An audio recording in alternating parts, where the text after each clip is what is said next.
It's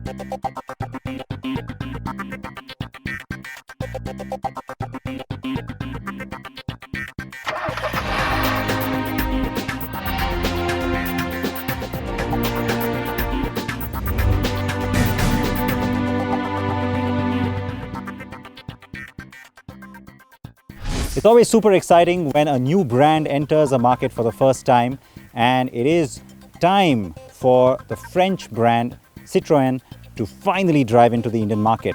The PSA Peugeot Citroën Group is now represented here in India, and operations begin very soon, with sales of this car starting in just under 2 months from now. Welcome to the Car and Bike Show. I'm Siddharth Vinayak Partnkar, and the car is the Citroën C5 Aircross SUV. Plenty to tell you about it, but you know what? We'll have to wait a little bit because there is an embargo. But even though I can't tell you what I think of the car, we can certainly show you glimpses of it on the show today. Let's quickly begin with that.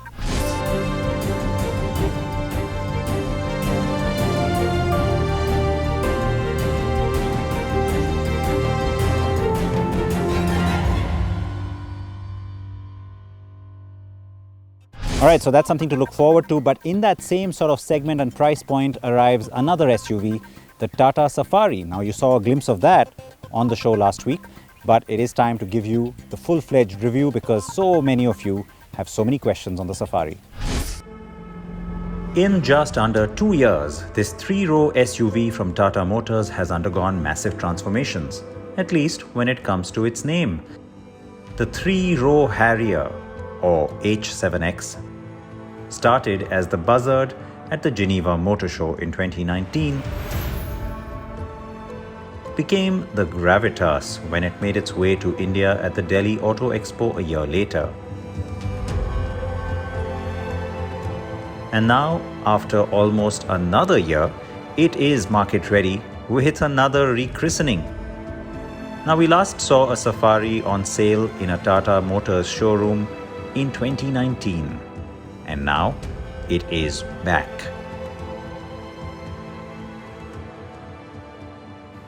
Now, I have to say, I'm not one of those who buys the theory that this car was always supposed to be named the Safari. If you ask me, it's the Harrier that should have been the Safari, and I've said that now for some time. I won't drone on about it. What I will say though is that visually, the side profile is where you do pick up hints of the Safari. You do get a sense, that's a Tata Safari.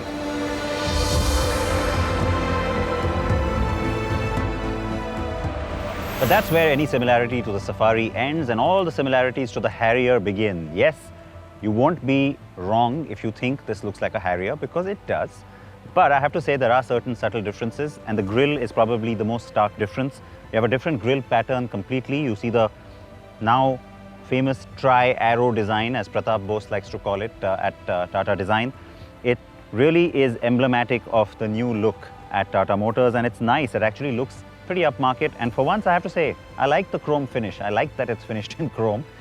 Speaking of chrome, there's more chrome, of course, and the headlamp housing is surrounded by it, unlike in the Harrier, where it's the fog light that gets a chrome surround. So again, a little point of differentiation. 18-inch alloy wheels on the top XZ variant only. All other variants, 16 inches. On the Harrier, it's 16 and 17. Here you get 18. Black mirrors. Identical wheelbase, by the way, to the Harrier. That's the other thing. Many of you may have thought this was the long wheelbase Harrier. It is not. Same wheelbase. There is a difference in length. I'll talk about that. The Harrier gets a chrome garnish on this cladding. Now, not having it kind of reminds you of the Safari again. And speaking of the Safari, it's this element, the stepped roof and this extra window that is very Safari-esque. And it's been intentionally done. The window, of course, is there so that people in the third row get a sense of space. But remember, on the Harrier, that's the nice modern element in the Harrier's design. The metal kind of swoops down and flows very organically. Here it becomes kind of squarish and boxy. And then the roof rail and this roof rail side cap, again, a hark back to the Safari. Now, the extra length, it's the rear overhang that gets the extra 63 millimeters of length. That gives you more boot space and, of course, space for that third row. And it also changes the body panels back here, and the tailgate also gives you a very different shape of the tail light as compared to the Harrier. And then the tailgate is different. On the Harrier, it's the part where the badging goes that's nice and wide, the metal. While here, the Safari badging is on a slimmed down piece of metal, and then it's this part that becomes wider. So yes, it's at the back that the car looks more different than the Harrier. Like the Harrier, the new Tata Safari is also built on the Land Rover D8 platform derived Omega Arc, as Tata calls it. That is the optimal, modular, efficient, global advanced architecture.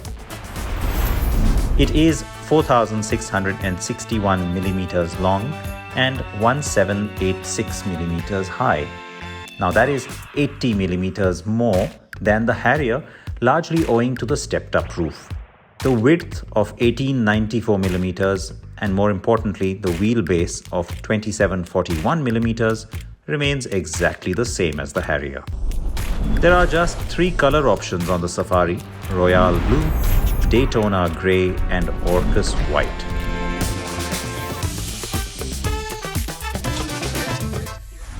The feature list is pretty long though, and you'd expect that in a car that's going to cost around 20 lakh rupees.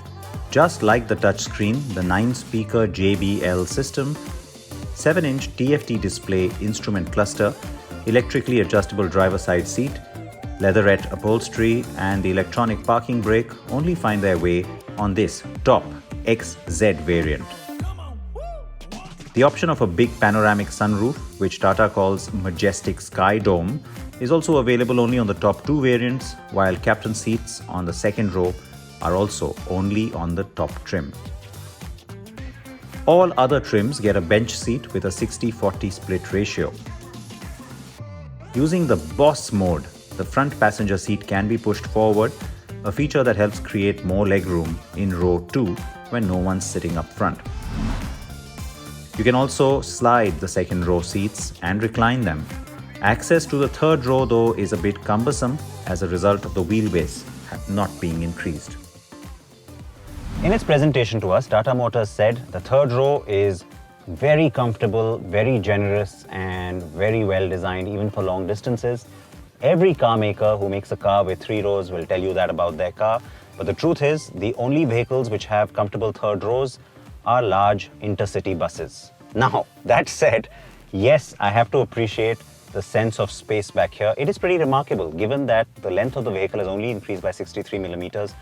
Tremendous sense of headroom, really decent leg room. Under thigh support, kind of non-existent. And you know what, again, remember it's a third row, but you do get a sense of reasonable comfort, at least for short distances, even for someone of my height. And that's because the seat back angle is well proportioned and well designed. So definitely great for kids and not so bad for adults, but not for very long distances. What's also nice is that you get your own AC vents here. You have your own blower control for those AC vents, 2 USB spots, cup holders, a little bit of space back here for storing a few things, and that sense of space getting enhanced by that window that I talked about earlier. So how much space is left really then to carry luggage if you have 6 or 7 occupants traveling in the car? Well, like most 3-row cars, not too much. Because what's left is 73 liters of space. Now, of course, you can fold down the third row and the 3-seater second row bench. The third row goes down and gives you 750 liters, and that is more than the Harrier. The second row folds to give you a cavernous 1658 liters. Okay, time now to drive the new Safari.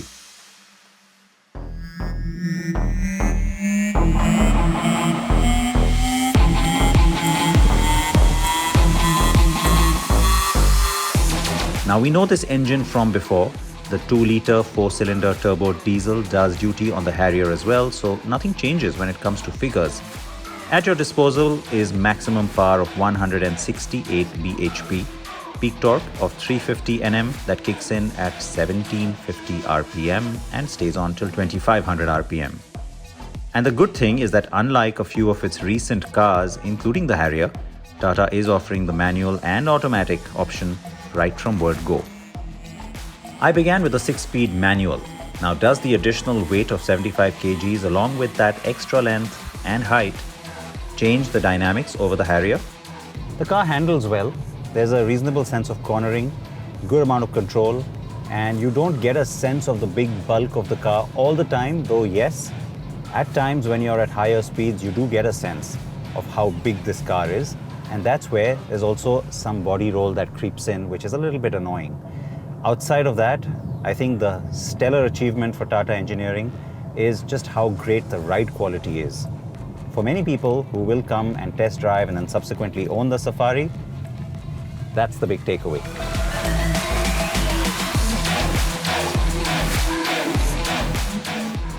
Yes, the suspension is really well tuned for our roads.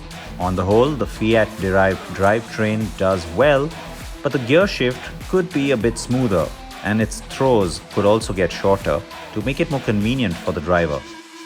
Right now, it just adds to the feeling of bulk. But what is evident is that there isn't too much lag, barring the low range just before peak torque kicks in. Another thing that I noticed is that the turning radius is pretty sharp for a car of this size, so maneuvering in city traffic and even parking shouldn't be a big hassle.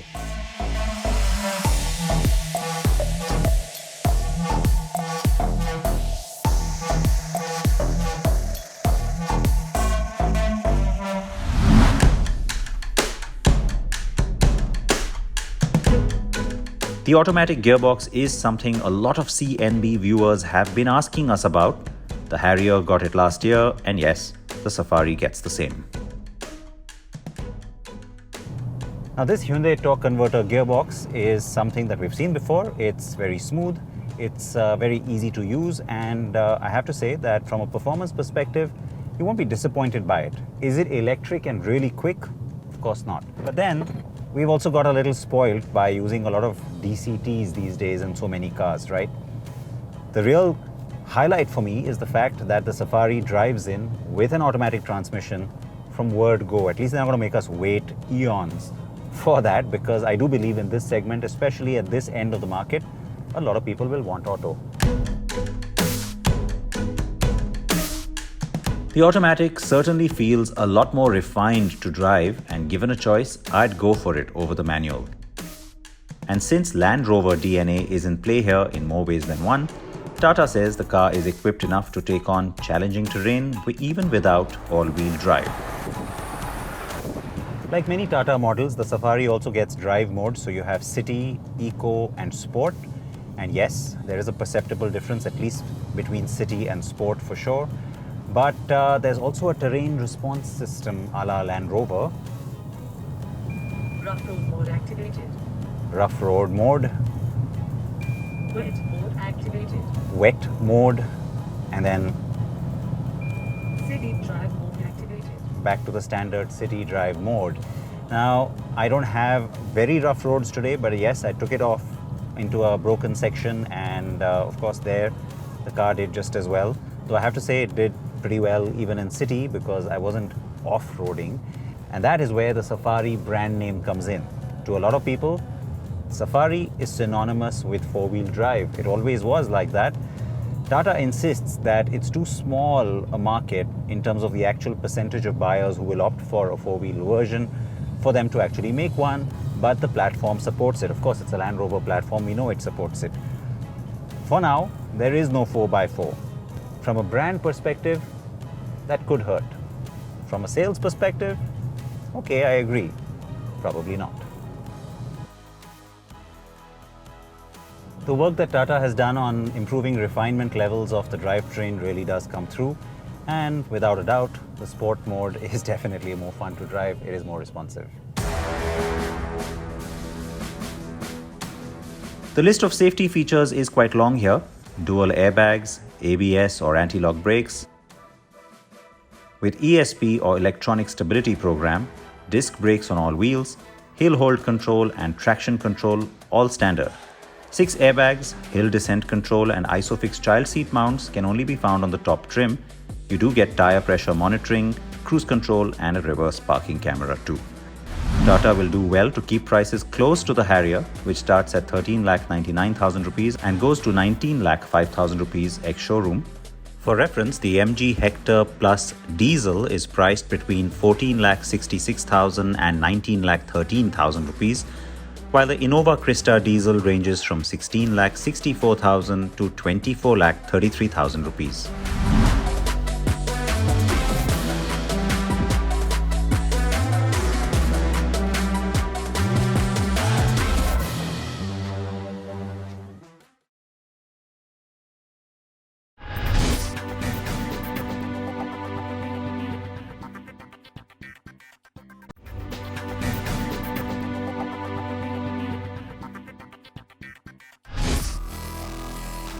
The BMW 2 Series Grand Coupe has just arrived in October 2020, and in mid-January 2021, we've got the petrol variant, the 220i.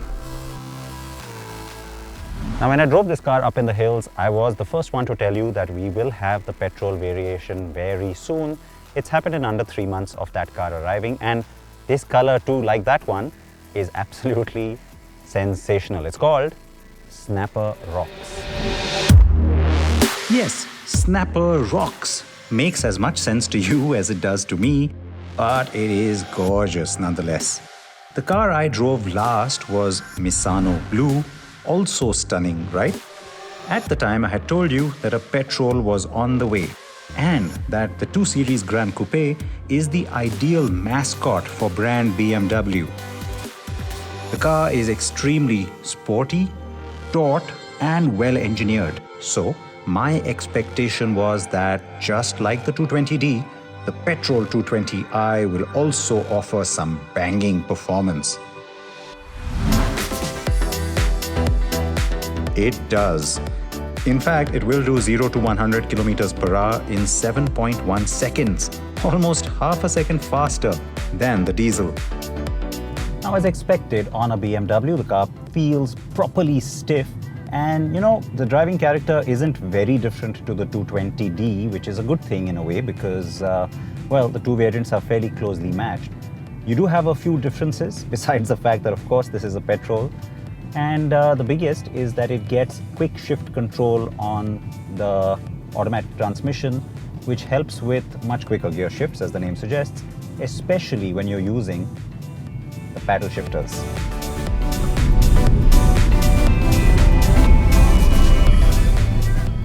The 2-liter petrol twin-turbo makes 186 horses and gives you a decent amount of torque too.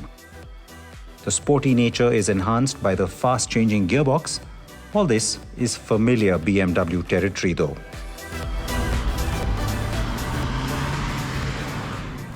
Now, don't get me wrong, the 220i is plenty fun to drive, but I feel like BMW India missed a little bit of a beat by not bringing us the 228i. Yes, 228 horses on that one, certainly a lot more powerful and could have really stood out, especially since there's only one variant in petrol that's been launched, and that is the M Sport. So with that name, M Sport, yeah, I feel like it should have been the 228i.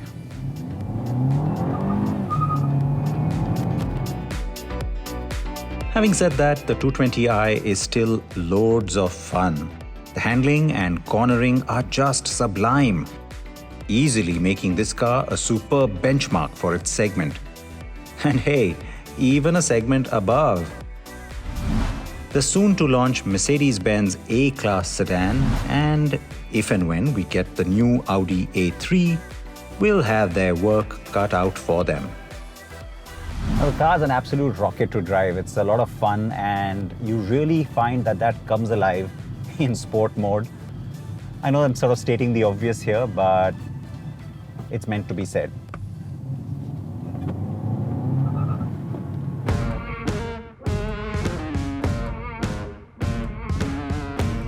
BMW India's pricing of late has been fairly spot on.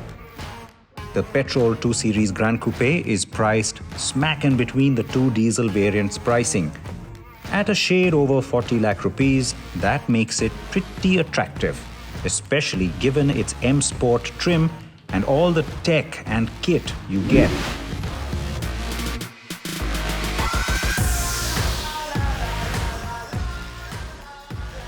The cabin is fully loaded and you get every luxury and tech feature that you would want. For a more detailed view of rear seat comfort, touchscreen functionality and connectivity,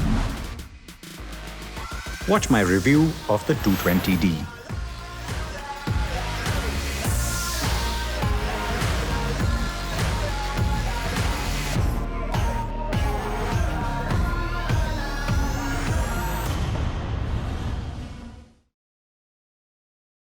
That is all the time we have for you on the show this week. Please react to what you've seen today. There has been a lot. And then, of course, you got the first glimpse of Citroen's first car for India. You got to react to that, and I promise you that review is coming up on the show. And please keep in touch with us. Tell us what you think of the show or anything you'd like to see on it. And remember, awards coming up. You have to vote. I'll leave you with a look at that package. Please wear your seatbelts. Bye-bye.